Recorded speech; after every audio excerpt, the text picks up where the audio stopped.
In this video we have basically some notes on probing enemy positions. Now, depending on the size of the position, whether it's a unit in the field or a base camp of some type, a forward operating base, that'll really determine how many troops are used in this probe. Now remember, with a probe, your main purpose is to find information. It's to gain intelligence on the enemy. It's not to wipe them out. If they're in the field, maybe you'll capture a prisoner, maybe you won't. You know, you're just trying to get as much info as you can to best determine how to eliminate this enemy or limit the damage they can do to you, or how much determine the best way to cause the enemy damage. Now, down there on the board, I got just a general forward operating base. It's an enemy forward operating base. We're trying to get information on that base. Now, when we start doing our probes of the enemy positions, the largest element we should employ in one particular location is squad size. You know, it could be this probe could be performed by an entire platoon or an entire company, but the largest element we have in one particular location during the probe is a squad. The smallest element you will employ is buddy teams, 2 people. Do not send out an individual to be part of the probe. Now, the primary weapons that are going to be used are going to be weapons that will not give away your location.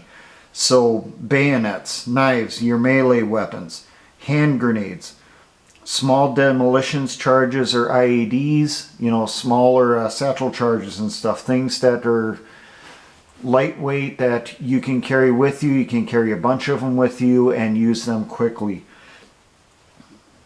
You use your firearms, your rifles, shotguns, all that stuff as a last resort only. Your machine guns and squad automatic weapons are primarily used in a supporting role. Occasionally they'll be used in a spray and run tactic because return fire from the enemy is probably going to be immediate. Now, things that we're going to be looking for when we're probing the enemy position. We're trying to find out what's the layout of their defense. We have a forward operating base. Okay, what do they have on the defense? Do they have mines? Do they have wire? And what type of wire are they using? Are they using barbed wire? Are they using concertina wire? How is it set up? Is it a single strand fence? You got just a one roll wide fence and you got a couple rolls stacked on top of each other, or is it triple standard or more? You're trying to determine how is that wire held onto the pickets. You know, is it just laid over the picket where someone can easily move it, or is it tied in and secured in? You're trying to find out what's the enemy's strength to include at each position and also the location of the positions. Where's the guard towers? Where's the bunkers? Is there trenches? How deep is the trench? What's the orientation? Which direction does it go? You're trying to get a complete picture of the defense. Find out where those weak points are. When you're checking the positions, trying to determine their strength and location, you're also trying to locate their supporting weapons. Which positions have machine guns and what type of machine gun? Is it a heavy machine gun? Is it general purpose? Is there a squad automatic weapon at that position? Is there a sniper at that position? Is there grenade launchers located at that position? Some type of M79, a 203, whatever. Where's the mortars? Are they closer to the perimeter or are they farther in? And how are those positions? Are they dug down? Or are they exposed where we'll be able to take out the gunners with sniper fire? You're trying to precisely locate and identify mines and booby traps that are used on the perimeter. You're doing this for avoidance, for removal, or just plain neutralization. If you're going to be launching some type of sapper attack through the wire, they need to know what type of mines are there. Is it going to be set off by a pressure plate? Is it set off by pressure prongs, a bouncing Betty type? Is it a stake mine where you got a tripwire coming off of it? What type of mine is it, and what's the location? You're not going to find the location of every single mine on the perimeter, but wherever you find is the weakest location on the perimeter defense-wise, you're going to check that more thoroughly, try to determine where is the exact position of each mine, so that you're going to be able to get an idea when you're going forward, trying to put that breach lane in, how you're going to be able to do it without letting the enemy know that you're there. On the inside of this position, you're going to try to find out where's the key locations. For on a base camp, where's the command post? Where's the supply areas, the ammunition dumps? Where's the sleeping tents? Where are the vehicles located? Can the people get to them quickly and easily? Where's the generators located? Where's the antennas for the radios located? You're trying to get as much intel as you can. Now, if this is an enemy position out in the field, we're surrounding a patrol, doing a probing attack because we're attacking them. We want to find out where's the leaders located inside this patrol, inside this little patrol base, along with the locations of the weapons and that type of stuff. Now, on our base camp here, our forward operating base, we also want to determine or try to find out what's the enemy courses of action or responses to different types of activity. How did they respond to a mortar barrage or rocket attack? How did they respond to a sniper? How did they respond to machine gun fire? Let's say that we squeeze off a few rounds farther away from the base, not necessarily directed at them. It's out of sight of the position. They're not going to be able to determine where our person is. He squeezes off 10 rounds, 20 rounds, whatever it is, just a quick burst. Well, how do they react on the perimeter? Does everyone take up positions, or do they ignore it? What goes on? And then also determine, well, what's going to happen if the front of one of the bunkers gets hit by a few rounds. You want to determine what's the limitations for the weapons at each defensive position. What's their range?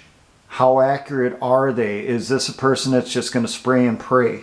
Or is he going to potentially take his time, pick his shots, and make sure he gets that kill? Or at least injures his enemy instead of wasting his rounds?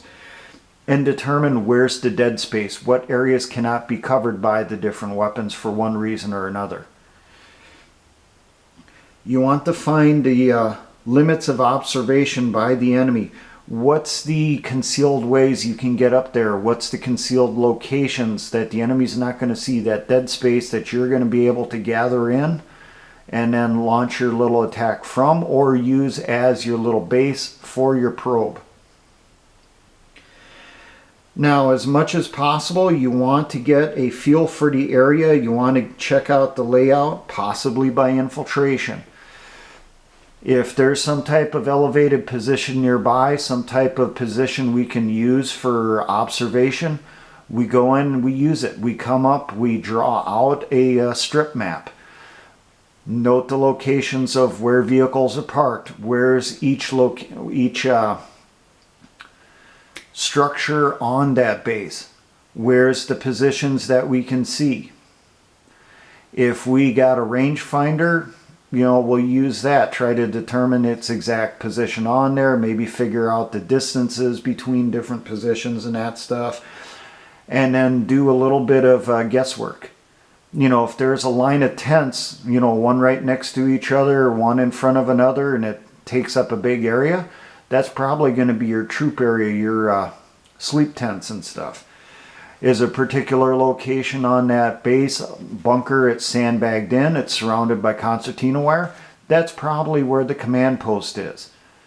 Do you got an area located near a landing zone on the base, where you see people getting taken in by stretchers. People go there, you know, for what look like they're on sick call. Well, that's probably where your post-hospital is, your aid station.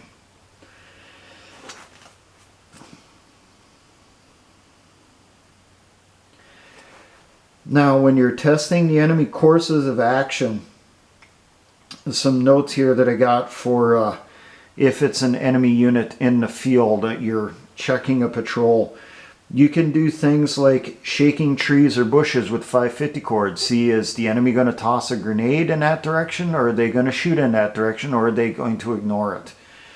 Maybe you're going to take shots at them. A single sniper shot, see how they react.